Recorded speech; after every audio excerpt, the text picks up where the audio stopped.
Hey y'all, Rick Sky here, and I wanted to finally share the verdict in regards to the Parrot ANAFI. Now, you may have watched my Parrot ANAFI videos, and a lot of y'all have provided very useful feedback. But what I want to do within this video is tell you my opinions in regards to the Parrot ANAFI after thoroughly field testing the Parrot ANAFI. Now, as a disclaimer, a lot of people have accused me as being a DJI fanboy, someone that's obsessed with the DJI drones. And I will say that I love DJI drones. Without a doubt, they're the best drones on the market today. With that said, I've constantly preached, hey, DJI needs competition. Someone needs to dethrone DJI. Competition is a good thing because it helps with prices, it helps with to spark more rapid innovation. It's a good thing. And GoPro tried, GoPro failed. There's been a few companies that have tried to compete with DJI, but all of them have failed. And I will say that Parrot, with the Parrot ANAFI, not the other Parrot drones, but the Parrot ANAFI is the closest competition to DJI that I've seen to date. And I'm not saying that Parrot ANAFI is not good, but I will go ahead and say that it's not as good as the DJI, and here's why. Parrot ANAFI, the video is super nice. I really love the HDR, the high dynamic range. I like the small size and the insignificant weight. Very easy to travel with. The little case that it came with, although it's not waterproof or ruggedized, it's substantial for most scenarios. If you're not going to be getting wet, throw it in a backpack with other gear. It's really nice for that. It doesn't include room for the controller, which, they could have put some more thought into that, I think. But then again, well, I think in most scenarios, if somebody's traveling with the Parrot ANAFI, they're probably going to want to have the controller. They're probably not going to want to control it with a smartphone and limit their range. But, well, not just range, but tactile feel of the experience. So, yeah, Parrot ANAFI, the controller is super nice. I'll go as far as to say it's my second favorite controller, right behind the GoPro Karma. I felt that GoPro Karma, that was one thing that GoPro did really well, was create a very nice gamepad feel for their controller, for the GoPro Karma. And I loved how the GoPro Karma controller had the integrated screen. Now, it goes without saying the GoPro Karma was a complete failure, but I do like to acknowledge the areas within which a company is winning. And they were winning when it came to the controller. GoPro did an excellent job with the controller. Parrot ANAFI, I will say it's number 2, right behind GoPro Karma as far as how well I like the controller. And then number 3 for me would be Mavic Air and Mavic Pro controller. Number 4 would be the the Phantom 4 controller. And that's pretty much the same design as the predecessor, the Phantom 3 Pro controller. So yeah, Parrot did a really good job with that. Where they can improve the Parrot ANAFI controller, the piece where you pull it out and the smartphone goes in, they could make that a little bit taller. Because even after taking my iPhone 7 Plus out of the case, it was still, it would fit in there fine. But if it just moved just a little bit, it wouldn't just fall out, it would rapidly eject. So, especially if you're flying near water, over a hard surface, having something that you kind of feel like you're on pins and needles when you're using it with an expensive smartphone is not a good thing. So they need to improve the way that it grips a phone. And ultimately, they would do it in a way to where you could put a phone in there. At least with the iPhone 7 Plus, the iPhone 7 Plus was too big, even with my slim profile case. Had to take it out of the protective case to put it in there. So that's another problem, because I never take my iPhone out of the protective case. And I've got to take it out to not only fly my drone with it, but insert it into that controller's mechanism that, as you watch some of my field test videos, you'll see where it's popped out. Unfortunately, I was able to catch it. But, not only are you, it's not like walking around with your iPhone without a protective case in your pocket. You're taking it out of the protective case, and then you're putting it on a controller that, from my experience, is prone to eject that phone if it's knocked or slid a little bit. So just an area for improvement there, Parrot. The overall build quality of the Parrot ANAFI, and I've received feedback both ways from my viewers, and a lot of people are saying, "Oh man, that's actually a very well-made construction. You know, it's very light, but it's this, and that. You know, they're giving me a technical blow-by-blow of why the build quality of the Parrot ANAFI is so great." So, that made me think, maybe just, looking at this and looking at the seams where everything was put together, maybe I'm just making myself paranoid and assuming that, the longevity of the Parrot ANAFI is not that great. It's hard to, with DJI, I can say with 100% confidence, because I've flown DJI drones for so many years, I know that when I get it, I'm getting a rock-solid product. And to this date, I have not had a DJI product fail me. And that's Phantom 1 through present. And the build quality with the DJI product seems to get better and better.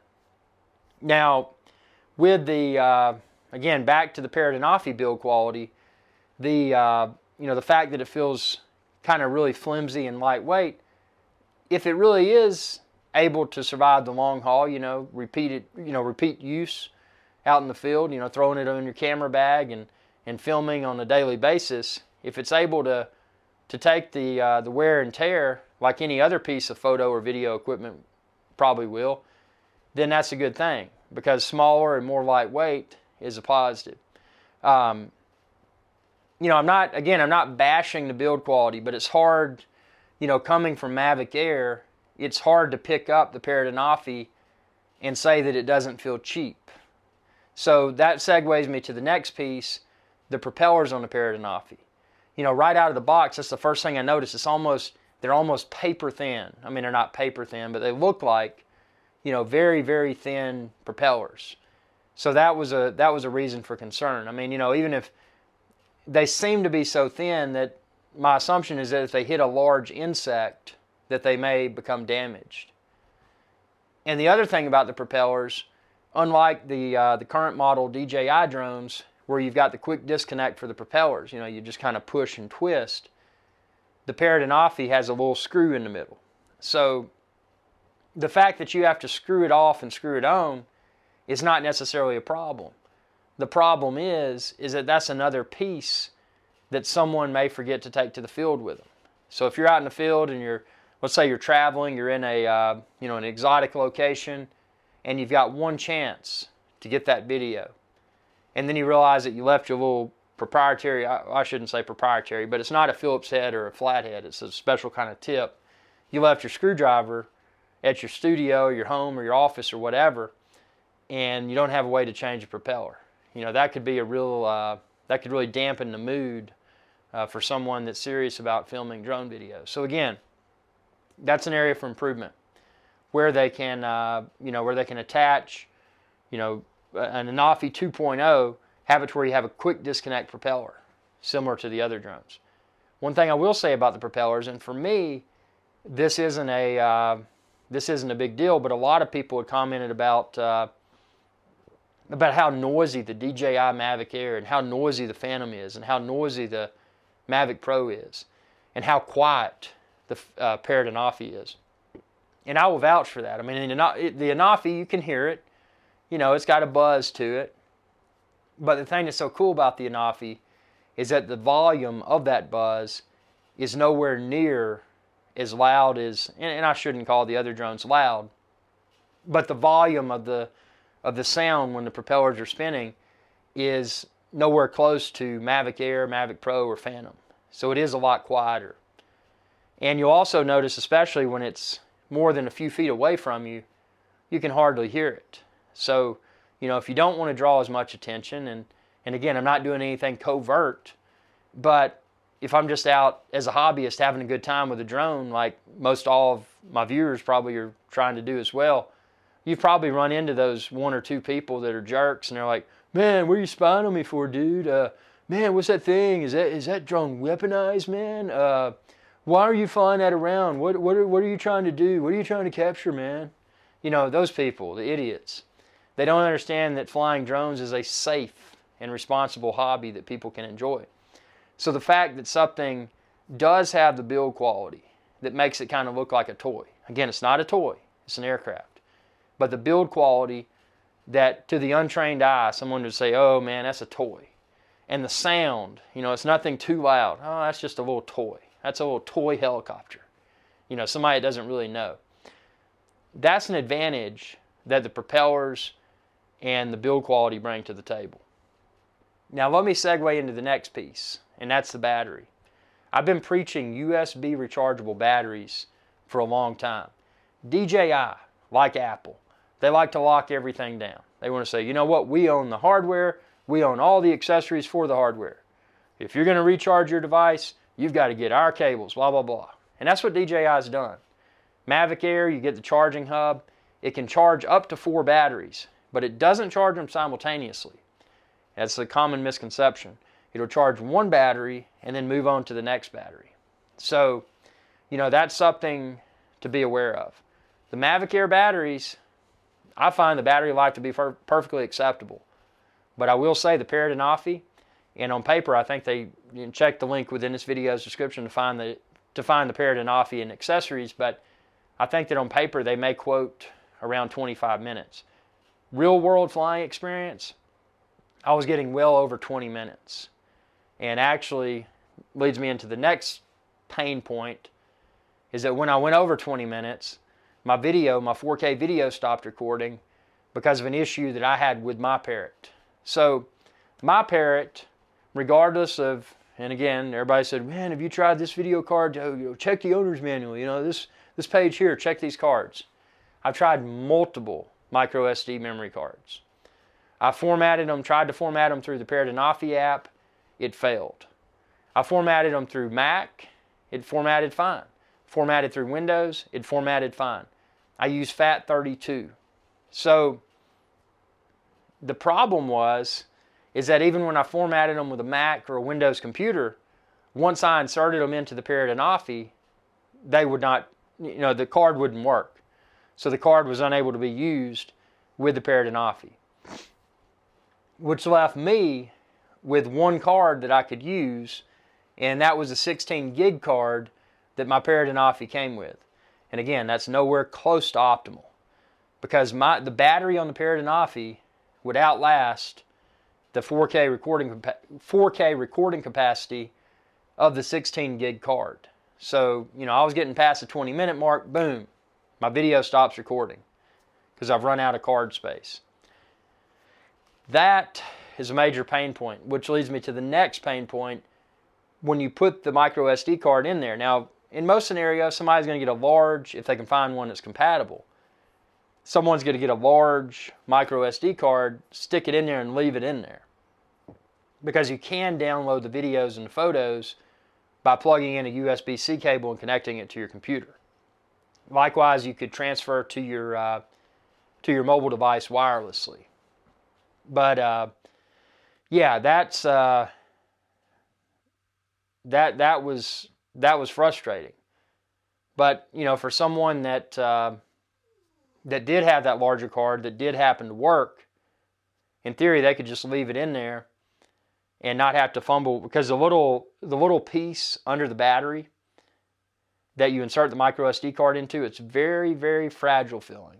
So my assumption is that by opening and closing that repeatedly, that it could break. And there's been reports that I found online of people that have already broken it. Now, were they abusively handling the drone?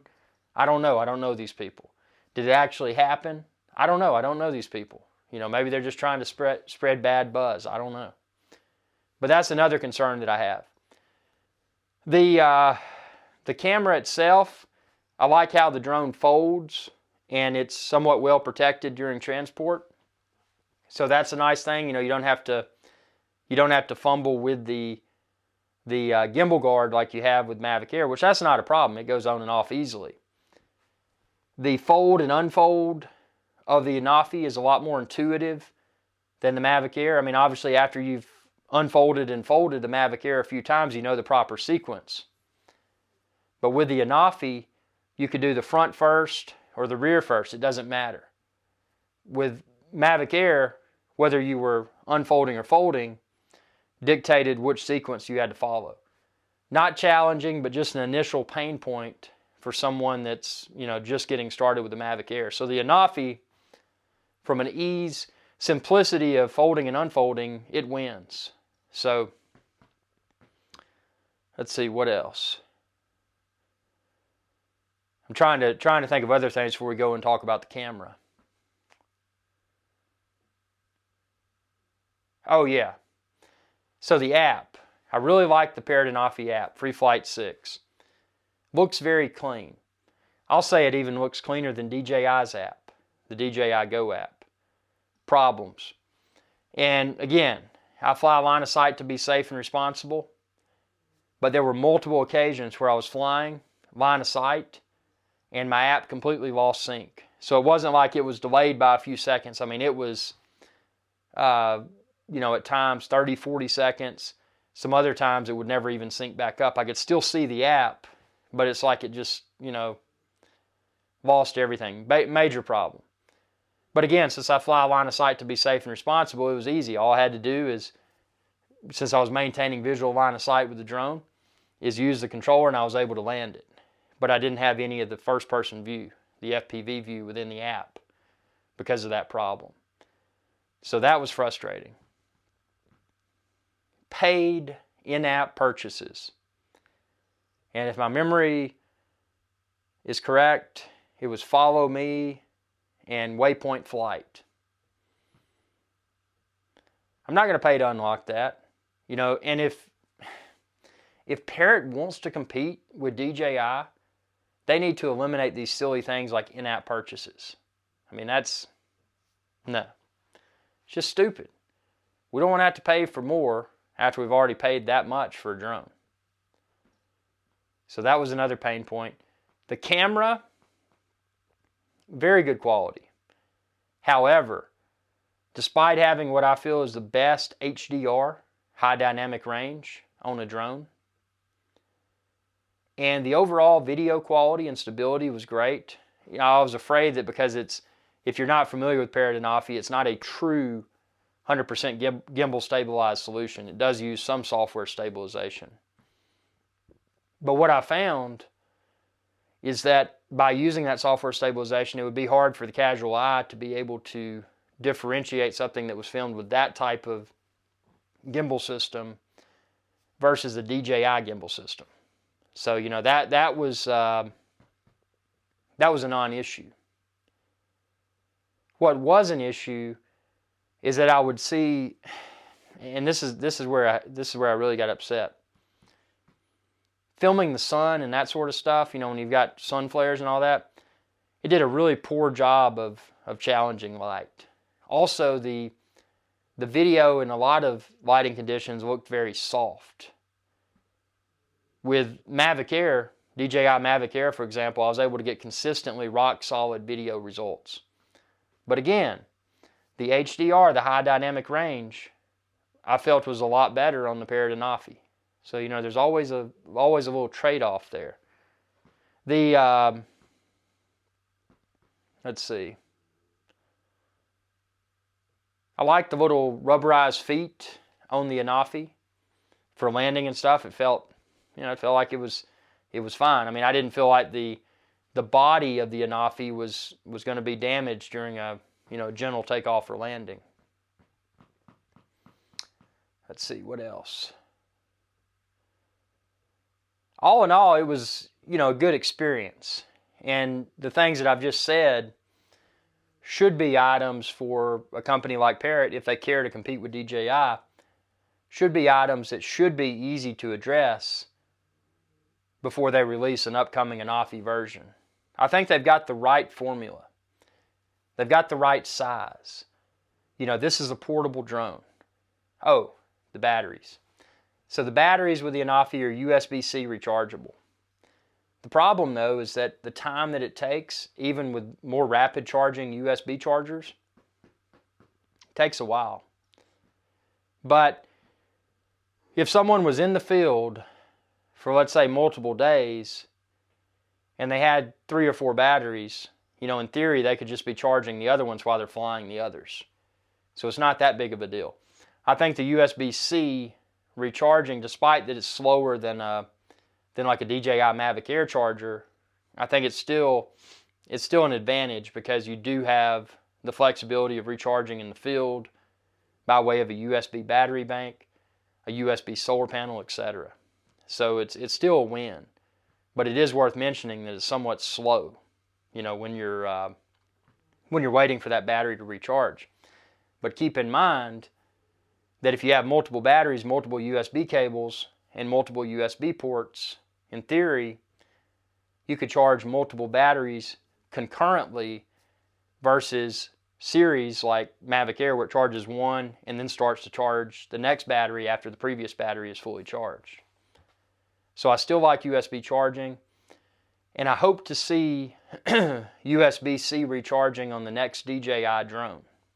So yeah, Parrot ANAFI is good. It's the first drone from Parrot that I've used that was not a toy. I mean, Parrot Bebop, and I'll take a lot of heat from this, and that's fine. Parrot Bebop was a toy drone. Even though it was an aircraft, it was not capable. I mean, the video quality was poor in comparison to DJI. Parrot ANAFI is so close. I mean, they are so close. They just need to make these refinements. They are so close to being able to compete with DJI. And the million-dollar question, and this has come from hundreds of viewers, it's like, hey man, you know, the Parrot ANAFI looks sweet.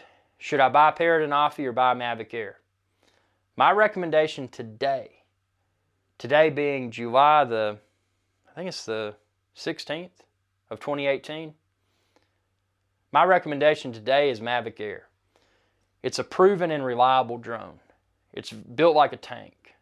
And you know, it's from a family of many other successful drones.